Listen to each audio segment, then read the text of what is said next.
So let me stop sharing here and I will formally introduce Oscar.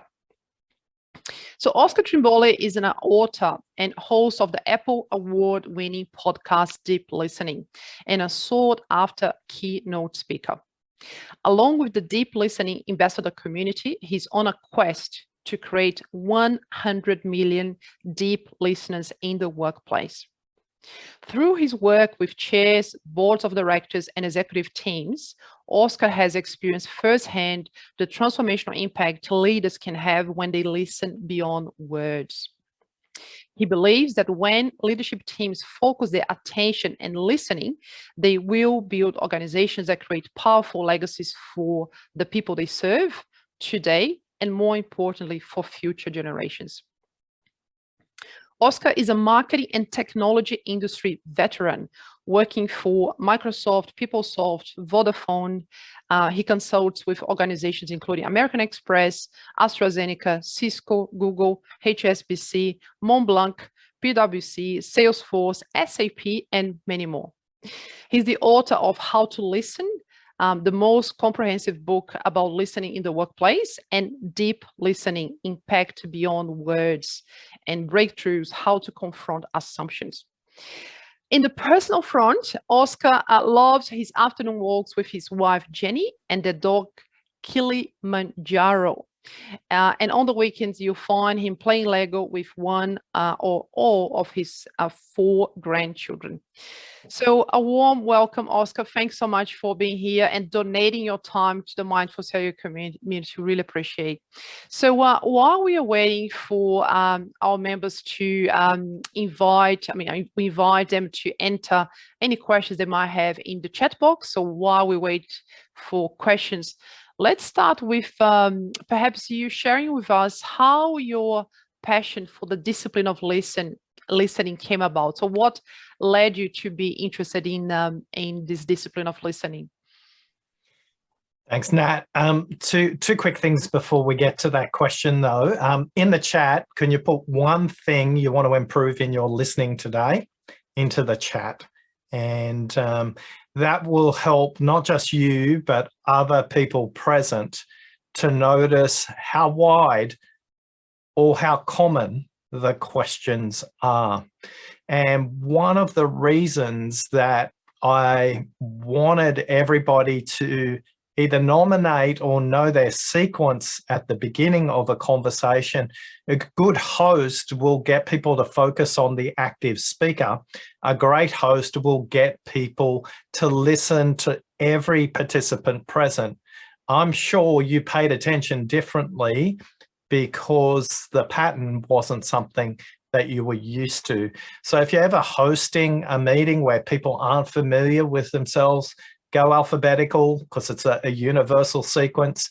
Probably don't go by shortest hair first to longest hair because old codgers like me tend to go first.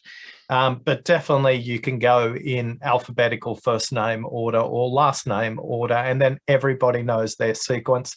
And the reason we do that is just to create psychological safety for the people who are next rather than, oh, I'm next, okay. And then they have to collect their thoughts and off they go. So a good host will get people to listen to the active speaker. Great host will get every participant to listen to each other. In regards to your question, Nat, I haven't forgotten. I have to zoom into a budget setting meeting in 2008.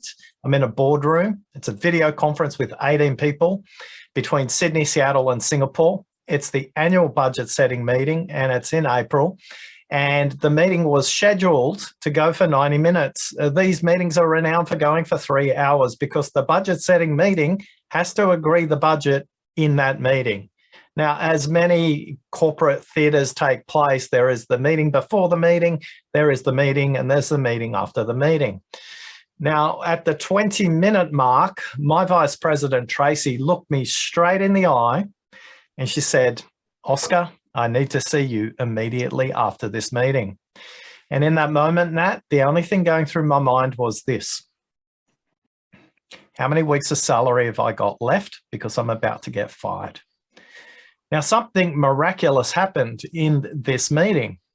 The meeting finished at the 70-minute mark. It finished 20 minutes early with 18 participants across 3 different time zones. And as the meeting broke, Tracy said to me, Oscar, please close the door. What I need to say to you is very important. So I thought, oh, I'm definitely getting fired. And as I walked back to sit down next to Tracy, she said, you have no idea what you did at the 20-minute mark, do you? And I thought, great, I'm getting fired. I've got 9 weeks of salary left in my bank account, and I've got no reason to be fired.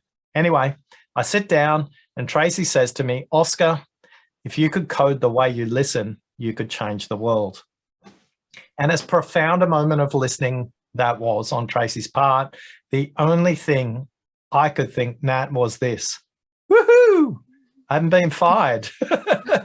And whatever Tracy said next, honestly, it was just all blah, blah, blah, blah, blah. So the only thing I could blurt out in that moment was, Tracy, do you mean code or code?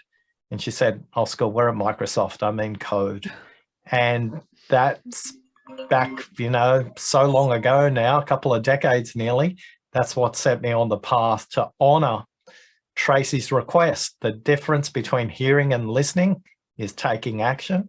And I've been coding how to listen in 3 books, in the listening quiz, in a jigsaw puzzle game, in a set of playing cards, in the award-winning podcast ever since. So that's the background. What a beautiful story. Thanks, Oscar. And I can see a few questions coming through, so I'll save my own for later if we can address them perhaps. So let's prioritize what our members came up with. So just scroll up and let's see. So John, question from John. Oh no, actually it was just a remark about a system that we used to do the introduction. So Chris, hear what people really mean and not just the words they use. So Chris, would you like to add any comments or to your question? Would like to expand? No, that's pretty much it. I mean, I often am struggling not to pick up on the emotion that's being used, because I'm in an academic environment where, even though I'm an ex-academic, everyone thinks they're smarter than me. So I have to stand there and take it and listen. And I find it very difficult not to respond, at least facially sometimes. Thanks, Chris. Over to you, Oscar. Chris, there's a wonderful book by Professor Mark Brackett from Yale called Permission to Feel. And what I was curious about was that you said you didn't want to listen to their emotion. Emotion is one of the 3 content levels in our 5-level listening model. It's what you hear, it's what you see, and what you sense. What you sense is their emotion, and if you block out emotion, you may miss out on some very important signals when it comes to their listening.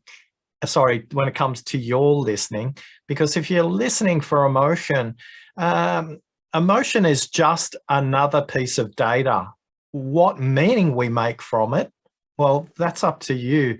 In a lot of cases, the emotion we're trying to block is actually our response to what they say. So for many of us, blocking emotion, blocking my emotion, their emotion, may be counterproductive. This is the book I'm referencing, and the QR code is to the interview we did with Professor Brackett about how to listen productively to emotion in a dialogue. So I'm not in your daily context, Chris. I do want to talk about the difference between what they say and what they mean just a little bit later on. If I forget, I'm sure you'll remind me, but I've just taken a note of that as well. Okay, thank you. Thanks, Oscar. Next question from Peter. Greater focus on the speaker, especially less engaging speakers. Any additional comments, Peter, to your question? I think we are nowadays more and more busy. Like if I look at the last 20 years, everything's just speeding up, and very often you're in the middle of 10,000 other things, and you have to concentrate on the speaker. Especially the less engaging ones, obviously, it's harder to do. So that's the kind of background and the context for the question. Peter, tell me more about the less engaging ones. Well, as the less engaging, I think, would be maybe things that are less relevant to the priorities at any given time. There's also people that convey information in very many different ways. Some are more clear, some are less clear. So I think, everybody's different, and some people will engage you, like you said, through the body language, through emotions, through the way they speak. And some are a little bit more passive. So that's, I think, I would classify them as less engaging. Mm. When you think about your primary communication preference, Peter, we either communicate as a primary preference of stories or statistics. We either communicate through analogies and metaphors or detailed data and sequence. What do you think your primary way of communicating to the world is if you had to pick one of those two, stories or statistics? I'd say stories and authenticity as well, right? So this is where the body language emotions kick in. So do you find the people who are less engaging are communicating with a slightly different preference to yours? I'll have to think about that. And this is the perfect forum for us to pause, reflect, and think about it. That's why I wanted to be here today, because one of the things I would say is great listeners change the way a speaker communicates. Great listeners help the speaker communicate what they mean, not just what they say. And I want to make sure everybody understands these three numbers: 125, 400, and 900. If you understand these three numbers, it becomes a powerful tool for you to notice when you're distracted and what's distracting you in the speaker's primary communication preference. And it is our role as leaders to help them express not just what they say, not just what they think, but also what they mean. So when we think about those three numbers, 125 on average in an English-speaking workplace, I want to preference that because our data set of 23,000 listeners that we've collected, that's a research behind this, is what I'm referencing today. So the model is bounded by English language and not necessarily something that works in Chinese cultures, Eastern European cultures, South American cultures. English-speaking Western workplaces is what I'm referencing here. I always think it's important to define the boundary conditions of any model, as Zack would know in his machine learning world that he's operating in right now. Now, if on average we speak at between 125 and 150 words per minute, that's the good news. But the speaker thinks on average at 900 words per minute. So on average, now, if you're working in a workplace that requires heavy collaboration, there's significant conflict, there may be resource constraints or time constraints, you could be thinking up to 1,600 words per minute.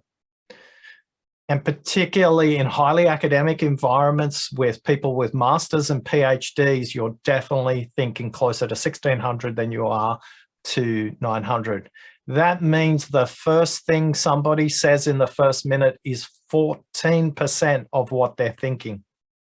14% of what they're thinking.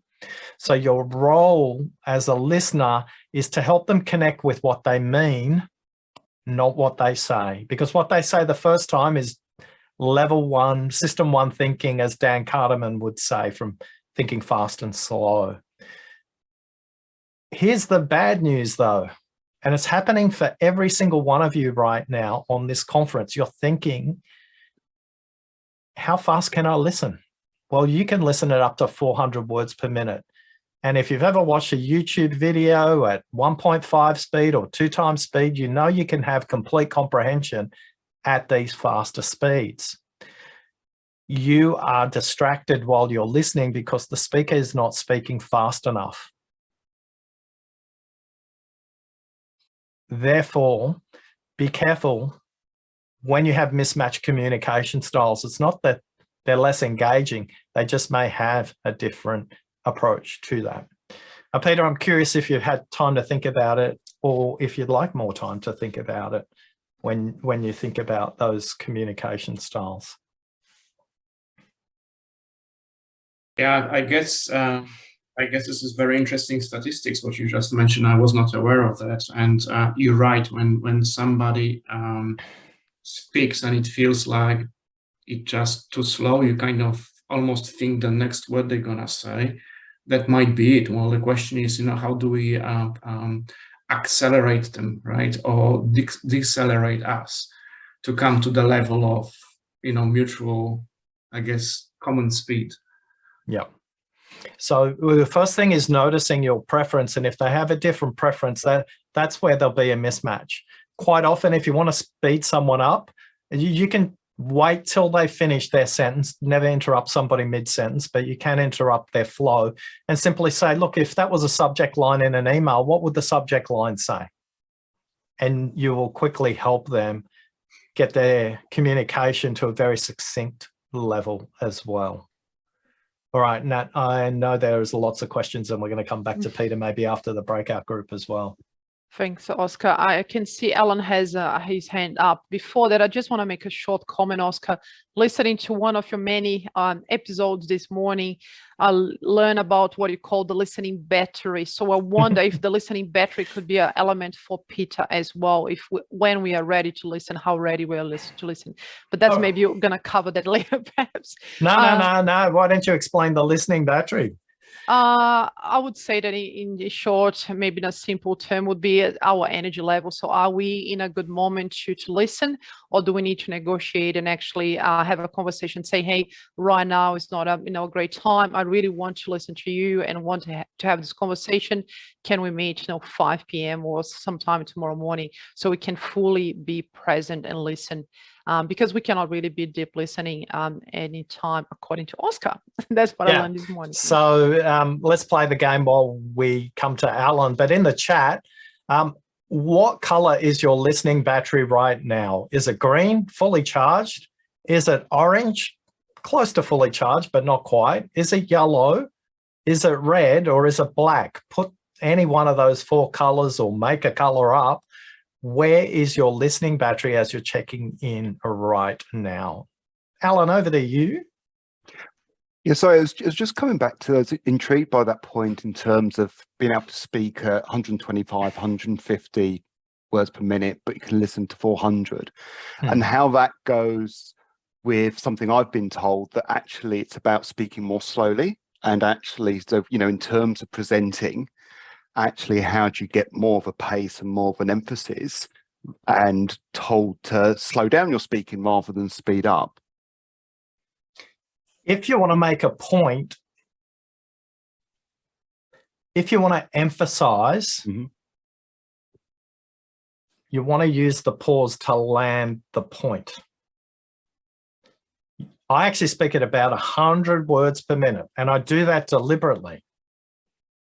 But I also can speak it up to 200 words per minute, and I'll use that appropriately if I want to add energy to the conversation. If you're communicating something that is new or complex or might require some visualization, you want to slow it down. If you're telling a story about something that's connecting other concepts together that are known, then you can definitely speed it up. The speed at which I told the Tracy story was completely different to the speed at which I was interacting with Chris and Peter. I'm not sure if you noticed that.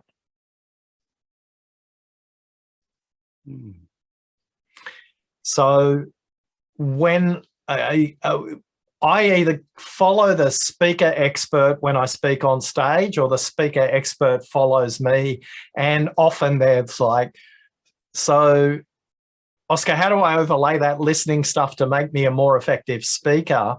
It's like, or if you don't know the audience, always start with a story, then the statistics, not the statistics first, unless you know the audience. So if you've got a really deep engineering organization, Tracy's story would have driven everybody nuts. It wouldn't be appropriate. But for the level we're at today, I don't know you, you don't know me, and a story is going to create an emotional connection. It's also going to take people on a journey. But it also creates the context for us to fill in all the ingredients, the recipe, and the menu for any conversation. So I'm curious, Alan, if that's been helpful for you. Yeah, no, that's useful, actually. I think that because I've heard the use of clearly and pausing, but to say your point as to actually working out when you can talk quicker to create more energy, I think is quite interesting, because usually the pause, I guess my perceived knowledge I heard is you always speak more slowly. But I think, as you say, creating that contrast and energy based and really thinking about the audience, I think is really, really useful. Thank you.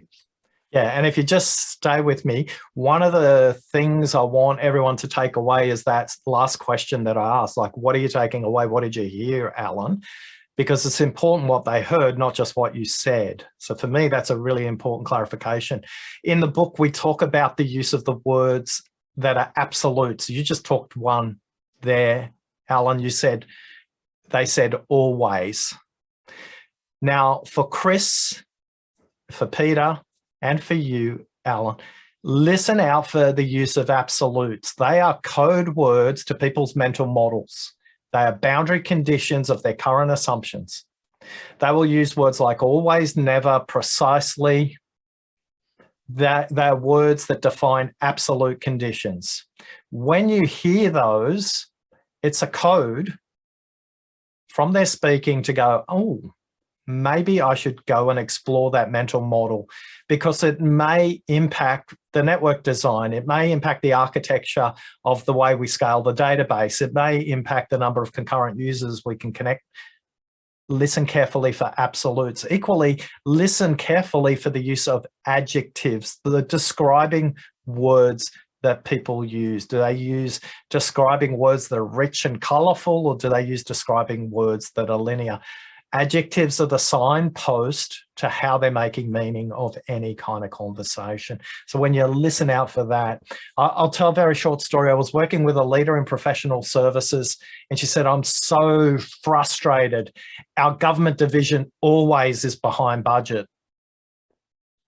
And she went on for a couple more minutes, and I simply said to her, I said, always? And she laughed and she said, well, not exactly always, Oscar.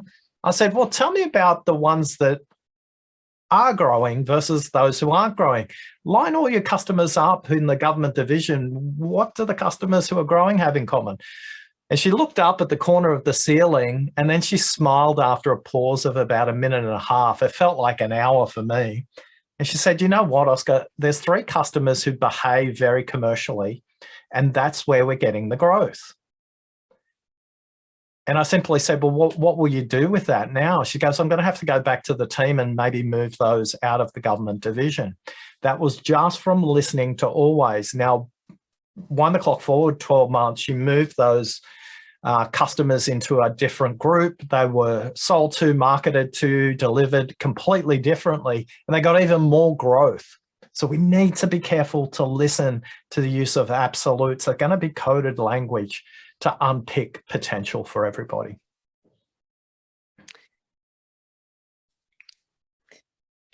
Thanks, Oscar. Next question we have Michael Lambert. My question would be, how do I maintain attention when the topic doesn't interest or apply to me?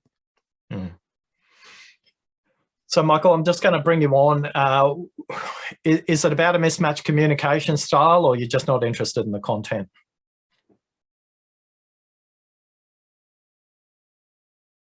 I can't find a way to connect to it. I just sort of,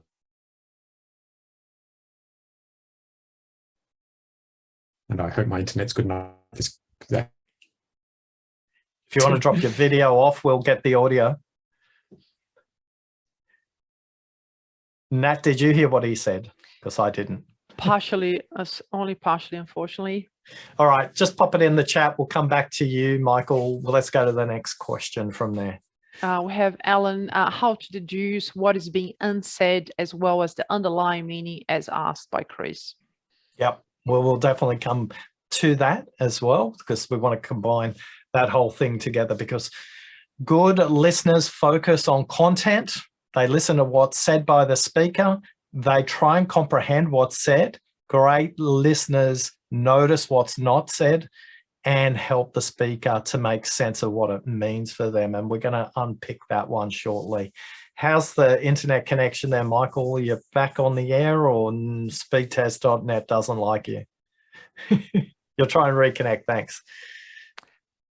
Shall we move to John's question? Yes, please. While waiting for Michael. So John, improve my ability to mentally stay in the present when listening. The complexity of the modern work space and the speed of our work lives makes that difficult at times, at least for me. Yeah. Number one, the answer's in your calendar. Stop booking 1 hour meetings, stop booking half-an-hour meetings. From today, every single person should be booking a meeting that starts either at 5 after the hour or 10 minutes after the hour. It should finish at 5 minutes before the hour and 5 minutes or 10 minutes after the hour. Time is a construct. There is no good reason why any meeting should be an hour. And if you compress the meeting into a shorter space of time, you'll get a different result. Please commit to you personally for the meeting request you create going forward from today. Make a 1 hour meeting a 50-minute meeting. Start at 5 after the hour, finish at 5 to the hour. And guess what? Your guests and you won't be in back-to-back meetings all of a sudden. When my clients experience a meeting with me, no meeting starts before 5 minutes after the hour, and most at 10 past the hour. And what they say to me is they walk into those meetings, or they Zoom into those meetings, or they Teams into those meetings, or they WebEx into those meetings. Oh my God, Oscar, I so look forward to our meetings because I got time to go to the bathroom. I've got time to get a glass of water, a cup of tea, collect my thoughts, and they come into the meeting in a completely different state to whether they're rushed from back to back.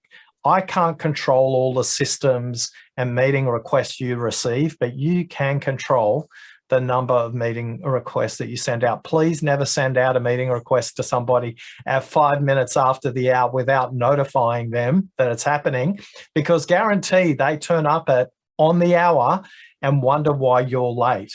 So please don't make it a surprise. Tell the people you're going to do that. Number two, every half an hour, drink a glass of water. I would recommend everybody does that right now. I'm sure many presenters in this forum have talked about this tip, Nat.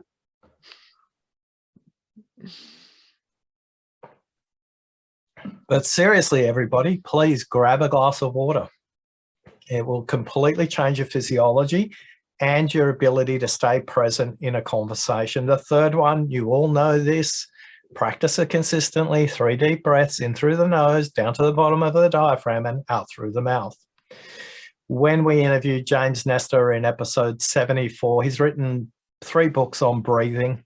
And he says if people understood how close the connection was between breathing and listening, they would do it completely differently.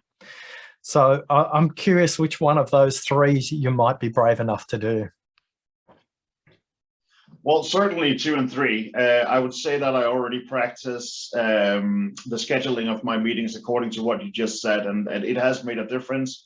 I think I'm also personally right now in my life and in my role in a place where M&A community with buying new companies and an increasingly busy work schedule day, despite of meeting scheduling, this is just a problem for me. So I was curious.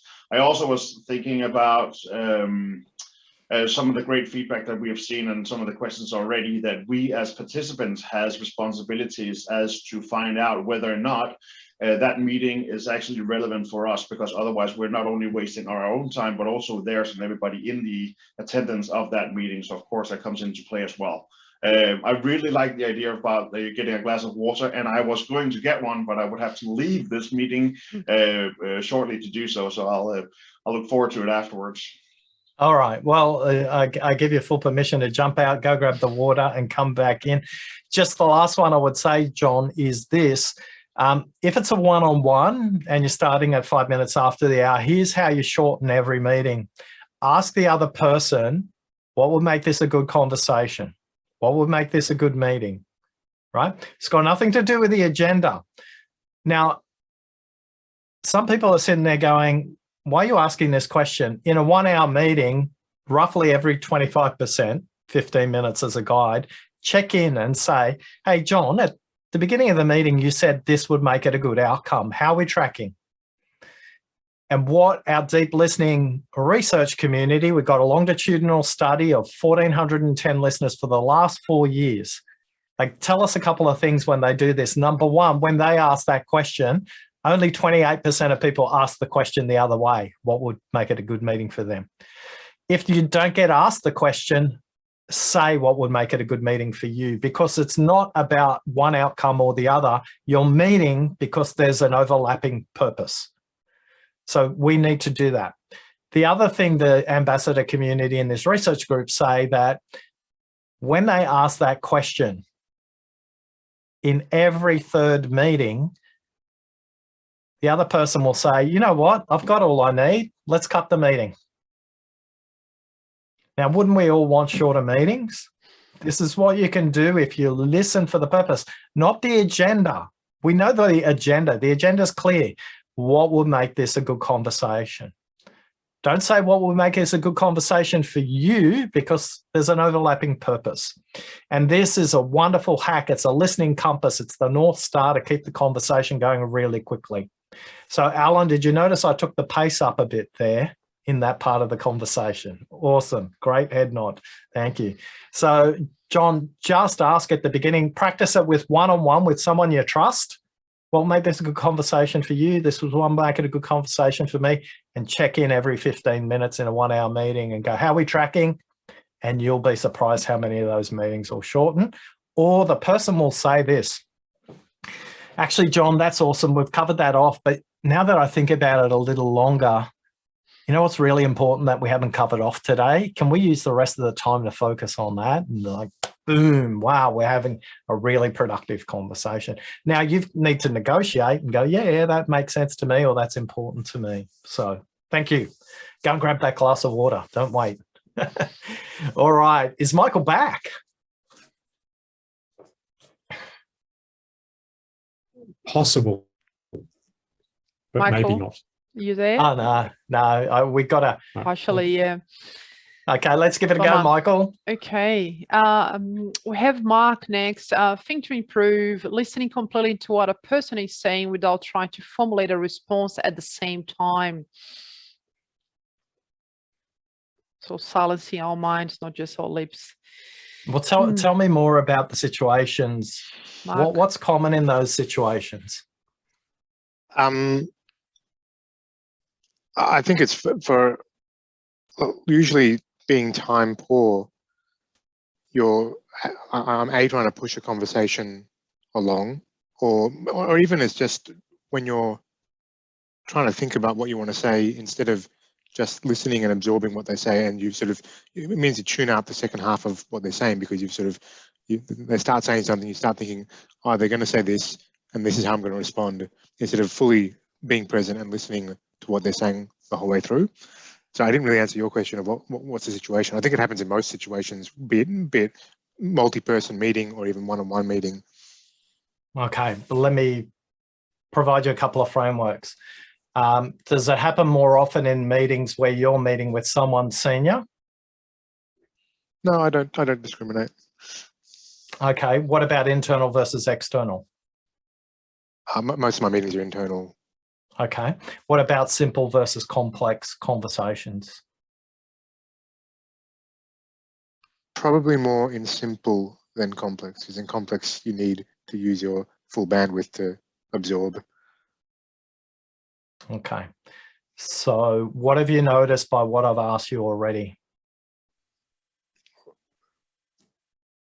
I guess you're trying to work out the context, and if it applies to the speaker, if you're differentiating based on who the speaker is, yeah, versus what's being said, which was the second part. Yeah. So, number one, I want you to take away that the way you posed the question initially, and I think where you're at now is very different. Is that fair? So you've had the insight. It happens to me where in complex situation, I need my full bandwidth, I'm in the game. But when it's in simple situations, I either tune out, I problem solve, or I use some kind of heuristic and jump ahead, yeah? Yep. Okay. So in that case, you need to use that question we talked to John about. What will make this a good meeting for them? You need to listen for that, not the content, right? So you need to step above the conversation and go, is what they're saying right now aligned to the purpose of the conversation? You need to move your listening orientation up out of content and up into context. Here's what I want you to ask yourself in that moment, not what they're saying, how are they saying it, and which other stakeholders are being impacted by this and they have not considered it. So you're not solving, but you're just drawing a stakeholder map in your mind to go, possibly they've got a barrier or a blind spot in relation to this. Now, by definition, it's simple, so you're going to have plenty of bandwidth to do your listening here, Mark. But your job is to help the speaker think about their problem differently than the simplistic way they're doing it. That is done by asking a clarifying question.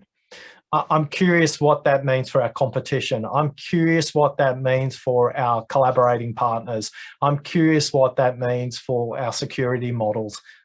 You get that you're going to go around and help them figure out what they really want to discuss in that moment, not what they say the first time.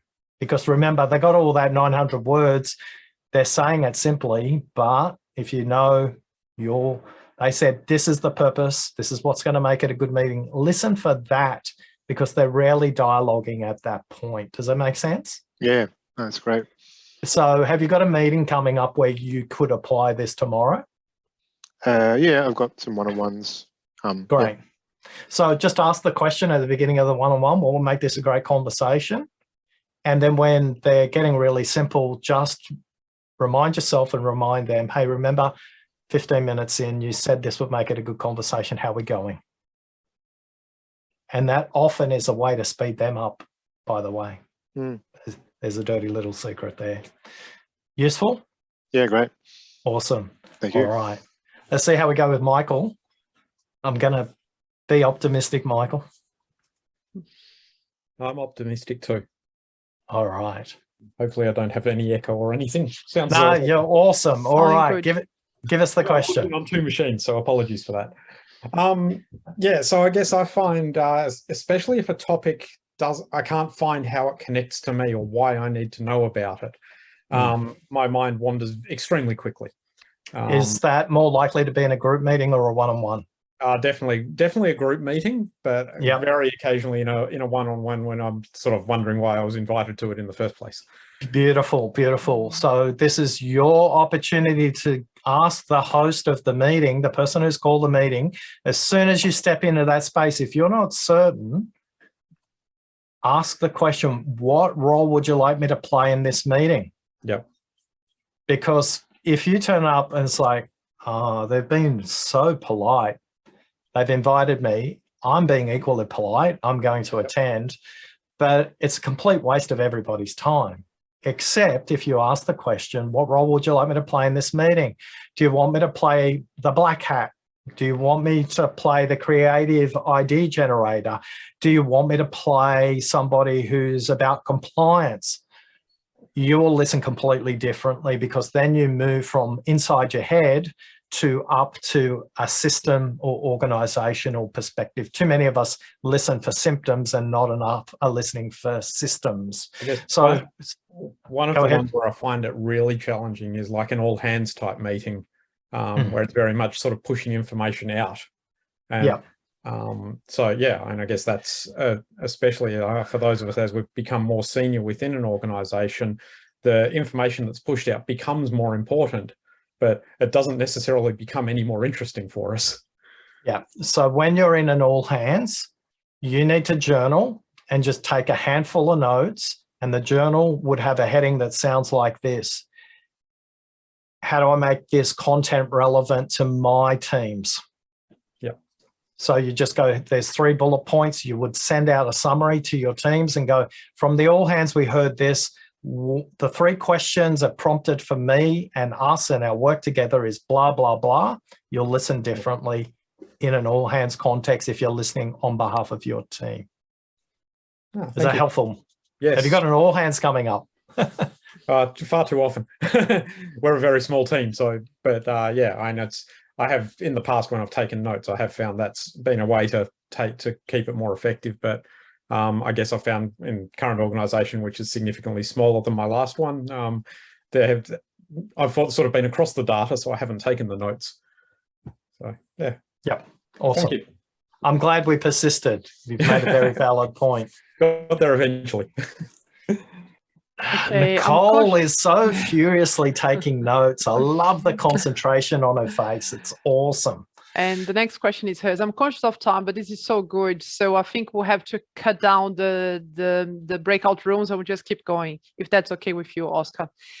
Oh, it's not up to me. You should ask the group, not me. Okay.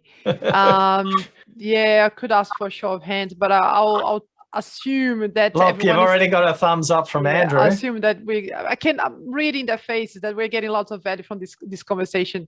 So Nicole's question is, and Michael said +1 to him as well. So not to jump to solutioning while someone is defining the problem. We touched on that briefly before. All right, Nicole, what I want you to do is notice 2 things I've done today in my listening when people have asked questions and I have not solved them or jumped to a conclusion. What have I done today? Question further. And what sort of questions was I asking? Open-ended, sort of 5 whys type questions to get to the true root cause of what the problem is. Yeah. And as leaders, let me tell you, it's very seductive for our ego to solve problems, isn't it? It's so sexy to have a quick answer.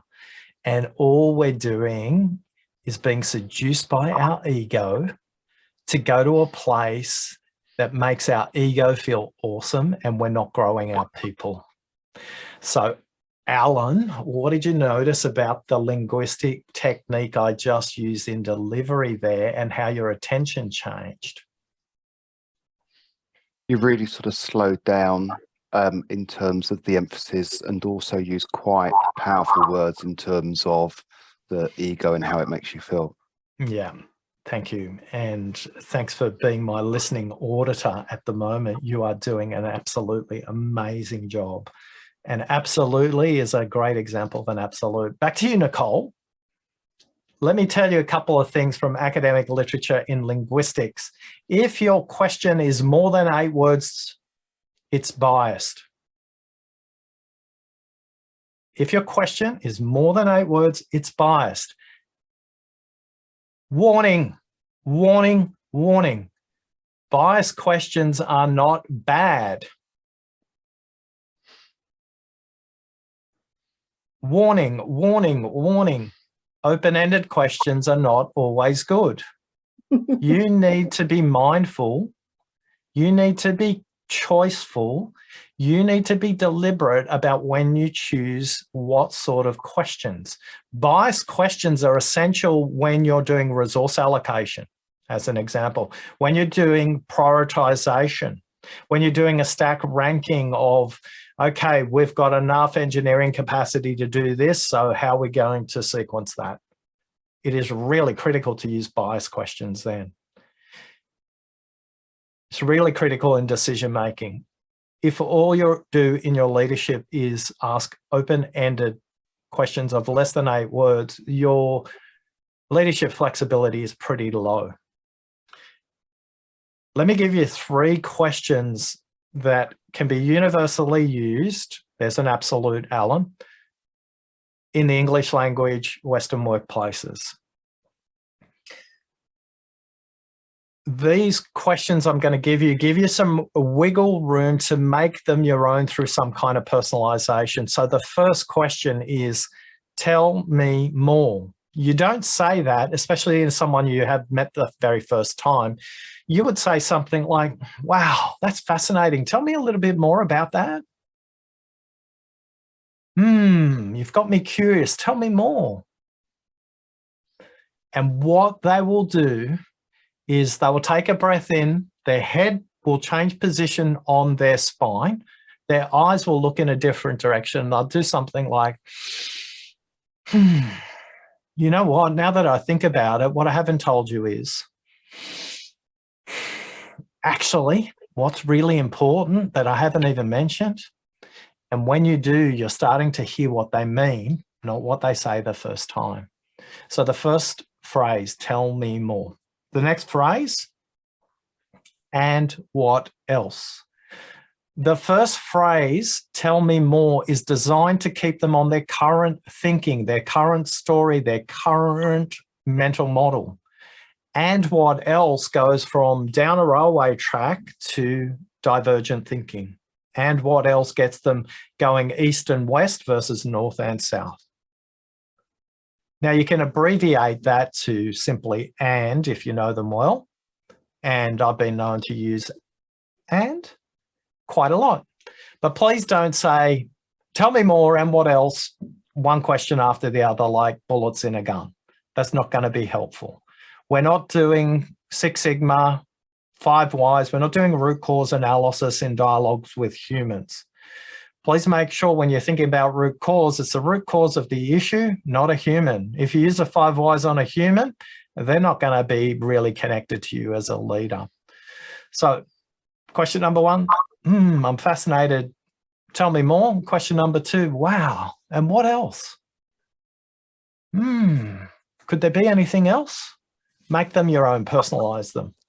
And number 3 is the shortest of all. It's the most powerful. It's the most potent. Used well, it liberates thinking, and used poorly, it intimidates the other person. Here it is.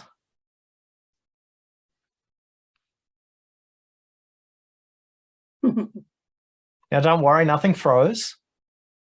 And there's no coincidence that the words silent and listen have the identical letters. Silent and listen have the identical letters. In Western workplaces, we use words like the pregnant pause, the deafening silence, the awkward silence. High context cultures, China, Korea, Japan, the Maori, the Polynesian cultures, the indigenous cultures of Australia. Silence is a way to bring the group together at the beginning of a meeting. It's a sign of wisdom. It's a sign of respect. It's a sign of authority. I had a wonderful example where somebody selling software to a Korean bank was so frustrated with how much silence they were using. And I said, you do realize that that was them thinking about how important your proposition is, not that they were ignoring you. So Nicole, I'm curious, have you got a go-to phrase to get a level deeper in their thinking? Not a standard one, no, but those will definitely be helpful. Thank you. Yeah. And please focus those questions on the person and their thinking. 5 Whys has its place in root cause analysis, but as long as we're focusing on the issue, not the human. All right. Nat, I do want to, there's been many questions about meaning and listening for what's not said. So I do want to just spend a bit of time on that where appropriate, and I'll be guided by you. I'll need about 3 to 4 minutes to fully give the explanation its full weight. Please go ahead if you think it's a good time now. Yeah. So this story was told to me by a stay-at-home primary school teacher. Her name was Jennifer, and her son, Christopher. I interviewed them in Minnesota in the United States. And Jennifer told me this story about Christopher coming home from school in his kindergarten years. And Christopher skipped in to home, and his mum, Jennifer, asked Christopher, what did you learn at school today, honey? And he said, I learned math. I learned that 3 is half of 8. And his mum was completely confused and thought she misheard him. And she simply said, could you say that again, honey? And he said, we learnt the 3 is half of 8 today, mummy.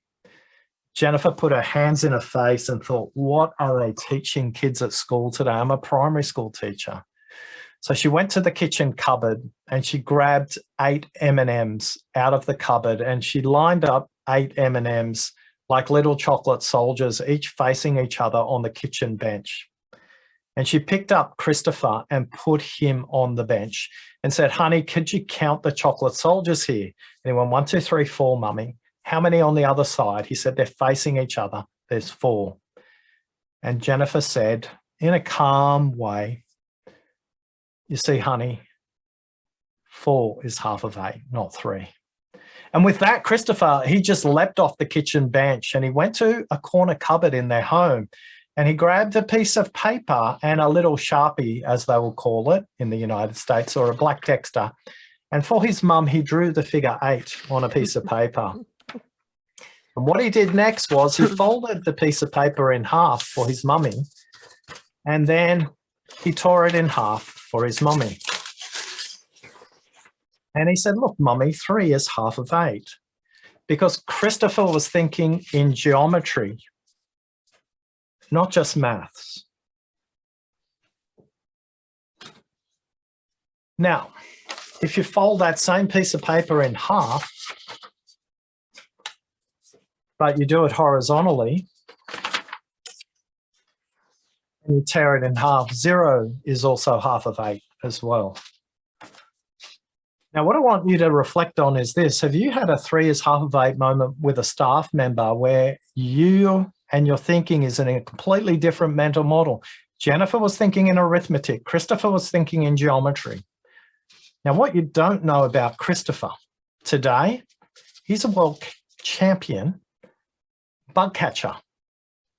He's consulted to by software companies all around the world to solve the most difficult problems in the world.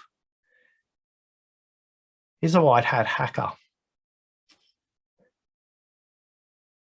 The difference between what Christopher said and what he meant was only confusing to Jennifer because she had a very closed perspective. Back to the question that Chris asked and others had asked today, when you're in problem-solving mode and when you're fixing and when you're jumping ahead and when you're pattern matching, what you're doing is going, 4 is half of 8, 4 is half of 8, 4 is half of 8. I'm too polite to say it, but they don't get it. It's 4. The answer's 4. Can I just hurry up and finish saying what you're saying, and then I can tell you it's 4. And what you don't realize is we live in a world where there are multiple possibilities to solve any problem. And if you think that you have the only answer to that problem, you're a leader that's going to be constrained by your own thinking and not liberated by the thinking of the entire groups that you work with. If you've had a 3 is half of 8 moment, give us a thumbs up. And if the 3 is half of 8 has changed your mind about what you're listening to tomorrow, put your thumbs up as well. Nat, have you ever had a 3 is half of 8 moment? Many, absolutely. Indeed. And finally, what you don't know about Christopher is this. Christopher is neurodiverse. Some people may call him autistic. But Christopher would give you one tip if you were listening to him today. I asked him at the end of the interview, what tip would you give me about communicating with neurodiverse people in the workplace? And he said, both parties need to communicate about what productive communication is for them. So regularly when somebody that Christopher works with, who he's struggling with, he will say, look, I love your story, but if you say it in 90 seconds, I'll get it and pay attention. But once your story goes longer than 90 seconds, I just switch off. Please make your communication punchy and to the point. You'll notice I communicate the same way. And then he asks the question, what does productive communication mean for you? And he tries to adjust accordingly as well. That is a version of what will make this a good conversation for you. Nat, when it comes to productive communication, what's productive communication for you? Is it stories or statistics or something else altogether? What's productive communication for me personally? I would say it depends on the context, right? But first step is really about building rapport. And I may say, Oscar, I've been listening to you, and given the fact, and a little bit of an open bracket here, I came across Oscar through the IECL, the Institute of Executive Coaching and Leadership. So that's how I met Oscar. So I've done my executive coaching training, the same, one of the many places I believe he has trained as executive coach. And he's very, very renowned and respected at IECL. So I'm listening to you, Oscar, and I can't help to think that many of the techniques that we're discussing here, you're encouraging leaders to coach, to lead through the coaching style. So lead through coaching their team members and their peers. Is that a fair observation, or? I would say not. You need to, sometimes people need a coach, sometimes people need a mentor, and sometimes people need a manager, and sometimes people need a leader. I think if you have a single worldview, we always want to coach people, or we always want to get an outcome. That lack of flexibility in your leadership style won't transpose in all contexts and all problems and all environments. So we need to be conscious as leaders, what does this situation need from me as a leader before I decide to move into question mode, before I decide to go, would a framework be helpful right now? Or deciding, as we were discussing earlier on, maybe the 5 whys is going to be more appropriate right now. Sometimes my clients simply tell me, enough of that coaching stuff, Oscar, just tell me what to do. And in that context, I will answer the question they've asked me to, as long as they understand the consequences of me adopting that modality, because I'm not going to be there all the time. And if I provide an answer for that context, it may not transpose. If they go, yes, Oscar, that's fine, but this decision may cost me $50 million in late shipping a product, what would you do from your valued industry perspective and judgment? Then I'll give them an answer.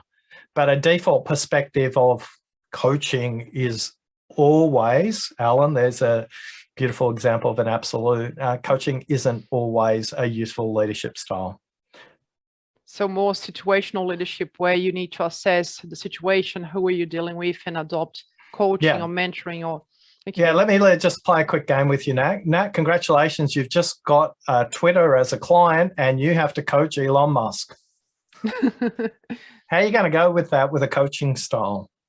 Probably not too good, right?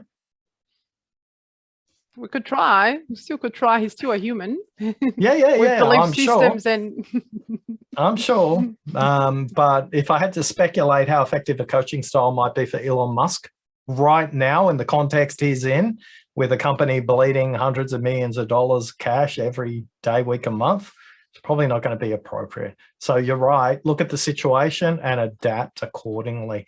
So I'm often frustrated by people who read from one book, whether that's a religious book or whether that's a leadership book that says coaching is the right style or human relational leadership is the right thing. You have to be flexible, because no context, no situation, no team, no outcome is going to be identical. And I think it's a wise leader that goes, what does the outcome need for me right now?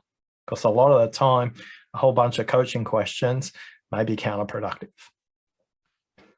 Thanks, Oscar. We do have 2 more questions. So Andrew is the next one, and then we have Zack. I think these are the last 2. So Andrew, just quickly, kind of related to what we discussed before. Sorry, just quickly on that last yes, question, Michael. there was that, what style would you apply to Elon, was one of the questions in the chat though. From this perspective, I think Elon would only relate to somebody who believed that was dealing with the same level of complexity that he has. So I would assume, I'm just trying to pick if Sergey Brin sat down with him, I think they would have a productive conversation. But if somebody else who wasn't as qualified as that had a conversation, I don't think they'd make much progress with him.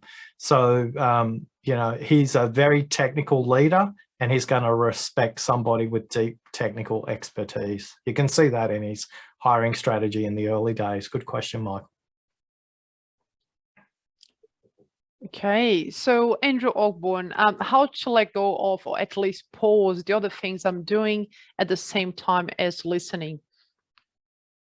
Yeah, now it was a long time ago that I posed that question, and I've heard a lot of fascinating things since then. So let me modify that just a little bit, and that's to say,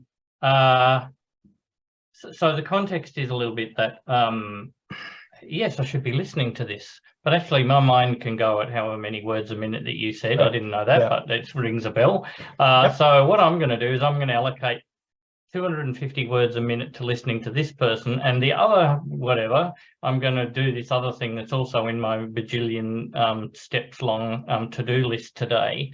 And then I find myself actually the amount of attention I'm giving to the meeting that I'm also attending in the other window is tailing off and tailing off, because I'm just trying to do so many things. Now, so I've heard some things today that's been fascinating to me, and I'll apply some of them, but should I?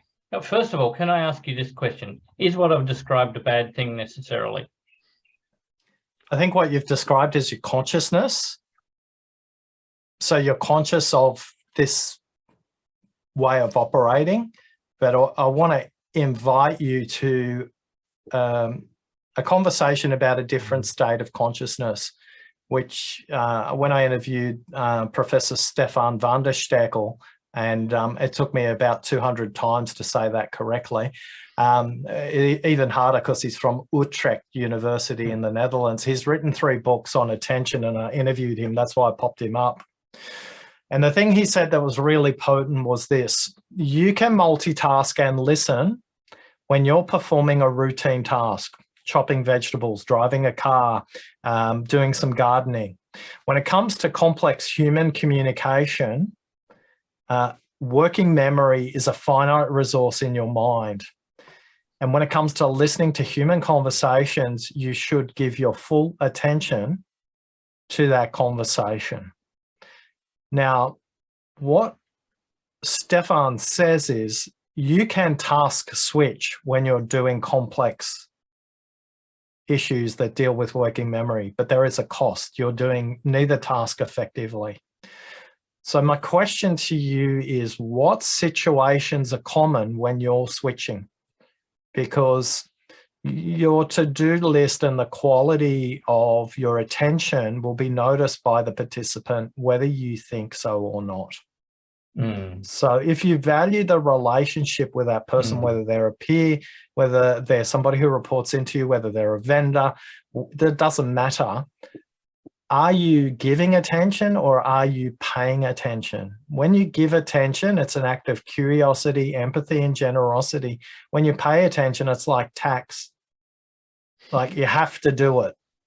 I'm paying attention in this moment because I feel obliged, and that comes across. You know when somebody's asking a question from a place of genuine curiosity, and you also know when someone's checked out and looking somewhere else. I would say keep the question in mind that we asked earlier on, what would make this a good conversation? And keep checking in and going, okay, so is what they're saying now aligned to what they said 15 minutes earlier? That's what I think you should be checking on, because you may shorten your meeting and actually be able to go and do your to-do list in an exclusively focused way. That way you can both win. I like that. Thank you. Look, I think this probably applies, and we've all experienced it more in group meetings than it is in one-on-one discussions, because as you say, you know, if you're looking at a spreadsheet on one window while you're pretending to have a one-on-one conversation, it's going to be pretty grim, isn't it? But it's perhaps no less so when you have, when there's 10 or 20 people in a discussion, that you should be, you know, giving people your attention. And again, it's back to the host. Every host is creating an environment in every meeting, and you're either curating curiosity and empathy that's going to sustain the organization in difficult times, or you're creating a transactional listening culture that creates rework, that creates confusion, that creates conflict, that creates chaos, aka Elon Musk. You need to be careful about what you're listening to, how you're listening to, and the quality of your attention, because it is a currency. And when you're giving high quality attention, you're putting money in a bank account between you and all the other people. Because if you put money in that account, they will do the same for you. But if you don't, the likelihood you're going to get discretionary effort from other folks that you don't pay attention to, that you don't give attention to, that you don't listen in a high quality way with generous, empathetic questions, it's pretty low. That's powerful. Thank you. Thanks, Andrew, for the question, and thanks, Oscar, for addressing that. I can see Rav's Ravina got has her hand up. Yeah, Ravina has her hand up, but I just want to mention very briefly, love your point, Oscar, on paying versus giving attention, and reminds me of this Chinese proverbs that says that our full undivided attention, our presence is the best gift we can give to anyone. So yeah, love that. Never heard about the paying versus giving. So thank you. Ravina, please. Oscar, what you just said before actually correlated with a question that I had before as well when we started at the start. How do you actually make sure virtually, we are in a global organization, most of the teams have cameras off because of their time zones, different reason, and obviously they're multitasking. And you don't know whether they are actually listening. Yes, you could check in there, but if you don't get reactions or it's a total silence, what do you take out of that becomes sometimes really problematic. What's 3 techniques I've used today to engage the group? You have used them thinking what's the best way to get your teams engaged on that topic, asking them the right questions to do that. Obviously, getting to that point at the first start of your 90 seconds of intro is probably the most important piece you mentioned. But then the point is, if you are having others that are contributing to that discussions and people get checked out because somebody was speaking for too long and you could not control that really in time. And some of these would be senior leaders and they might just, get into a flow and you would not be able to stop them. It just becomes hard to get the group back to what you were intending to. Yeah. Nicole, I'm going to come to you. So I'm going to give you a bit of think time while I think about the technique I used to notice something that probably got the rest of the group engaged very differently. The other things we've done is use thumbs up, but you don't need a webcam on to do a thumbs up. Use the chat. You don't need to do that. Get people to come off mic to clarify something. They don't need to have a webcam on to do that.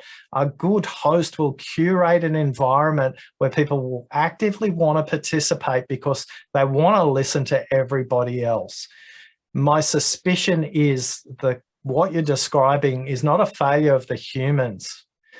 It's a failure of process and it's a failure of system in the way the host is doing that. Another technique we used is I've been very deliberate to back and forth between Nat and myself. Another technique I've used is clarifying questions. Again, these are all laid out in our guide on how to host a video conference. But it's the role of the host to get the group to listen to each other, not just the active speaker. If you think about the maths, if you think about the geometry, if you think about the nodal context of the power of the nodes, meaning every person on here is a node, you're missing a massive trick if the only thing we're doing is listening to the active speaker. That is a brittle network design and it's designed to fail. If we get the nodes linking really deeply across each other, the leader can almost be absent from the system and the system will still continue to perform. Nicole, what did I do that got you engaged differently? Sorry, that was Ravina actually, Oscar. No, it was to Nicole. Oh, okay. You made it very personal by leaning into the camera, slowing your speech, talking to me one-on-one. Yeah. Do you remember when I said, I love the way Nicole's concentrating, the way you were taking notes? Did you notice that? Yes. And all of a sudden, the minute you hear your name being used, there was this big smile on your face. And everybody probably looked up on the gallery view. By the way, if you're not a host, you should not be in gallery view. You should only be in active speaker view in the Zoom context. The other thing you should do is hide your own webcam image so you don't have to look at yourself. So one of the things I would say, Rivana, is make sure you can notice something in the background or the foreground of the people who do have their webcam on. Because what I know to be true, having done, I think I'm nearly at 1,000 webinars like this in groups of people who don't know me, the webcams are generally off. And by the end of the meeting, I can turn every single one of those on because I'm slowly getting people moving up an engagement model that says thumbs up will encourage them to do something. Use the chat will take them a level up. Could you say that? You know, I was comfortable with Michael being audio only, but it's building another level of engagement. And I would say that our host, Nat, has curated an environment that makes it feel very, very safe for everybody to have webcams on. So well done to Nat. Thanks, Oscar. On that note, I may say, time flies when we have fun, right? We have 5 minutes to go, and I am here with a dilemma. I really would love us to address Zack/Mark question, which is about empathetic listening. But I also feel that it's very important before we close to give a chance to each person to share what has been the one takeaway and perhaps something that you're doing differently as a result of this conversation to really consolidate your key learning from today. So I will ask, and maybe it will be good to see a show of hands, who is okay if we go maybe a few minutes over past 8:30 today, so we can address Zack's question and have the round robin with key takeaways. Yep, okay, great, fantastic. Thank you for your flexibility. So let's go through Zack's question was empathetic listening. What's the underlying motivation behind the words, usually emotions? Speaking may ask and block emotions and motivations, unfortunately. Most people don't know or use nonviolent communication. So Zack, would like to comment any further on your question? Yeah, a couple of things actually went through my head over the course of the last hour. Of course, I'm a big fan of Rosenberg's nonviolent communication method, which is, of course, also very difficult to apply. Doesn't come naturally. I was also thinking back to our last roundtable about diversion, inclusion, because listening is the receiving end of communication.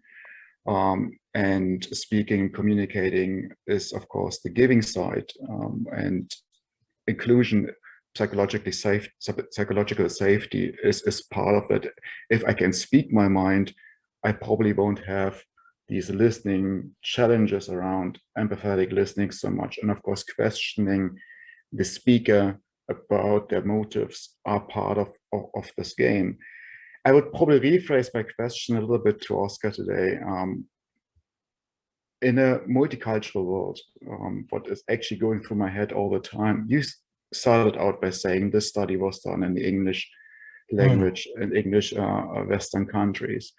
But 90% of my workforce doesn't speak English as a first language. English is not my first language. And most of us probably here today will work with people and communicate with people whose first language is not English. So in a multicultural environment, what does deeper listening actually mean to you? You talked about silence before, what silence might mean in English or Western world, what it might mean in the Eastern world. It might be something completely different again, let's say in Israel. Huh? Oh, yeah. Yeah. One of my supervising professors is Israeli, so I can relate to that. Yeah. So deep listening in a multicultural world, what does that mean to you? Yeah. So for me, it means, hey, Nat, do you want to talk about what we exchanged emails on earlier on today? Yeah, in terms of the structure of the session? No. You had to turn a feature on inside Zoom. Yes, and it is the captions. So the first thing I would say is if your video conferencing platforms don't have closed captioning turned on, shame on everyone. This is not just a multicultural thing. This is also a complex context thing, because if I'm an expert in a topic and I'm talking really fast and I understand everything, but I'm at a level 100 on a topic versus a level 400 on a topic, having closed captions activated means if I miss something, the closed captioning are a little bit behind, so I can listen. Okay, I'm a little bit behind, so I can listen. Right? So a very simple technical thing to do for video conversations, Zack, is make sure you got closed captioning activated. And number two, make sure the participants know how to activate it as well.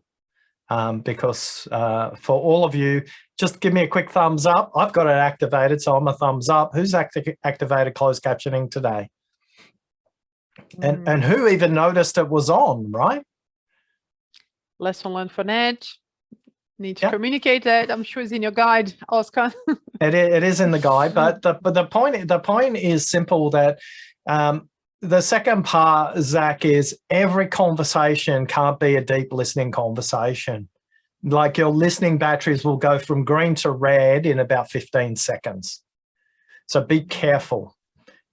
Listening is different depending on the situation, the relationship, and the context. So for very simple communication, it can be very transactional, and listening can be completely shallow. But number one, in virtual environments, make sure that the captioning is on. In face-to-face environments, check in with questions like, have you got a meeting coming up where you'll do that? Did you hear me use that technique today? And how would you apply it? Because you want to hear what they heard, not what you said. You need to get them to verbalize what they heard, because in many cases, what they verbalize may be very different. So the second part is check with them. Okay, so we're going to do a code review tomorrow, but between now and tomorrow, what are the 3 things you're going to do to remediate that code from a security perspective? Just the 3 things, 1, 2, and 3. Actually, you know what? I think if you do those 3 things, you've missed this point, and then you can have more specific dialogue. So this is a really crucial part to check for understanding. This is not paraphrasing. This is checking for what they understood in a delegated task, for example. Does that make sense, Zack?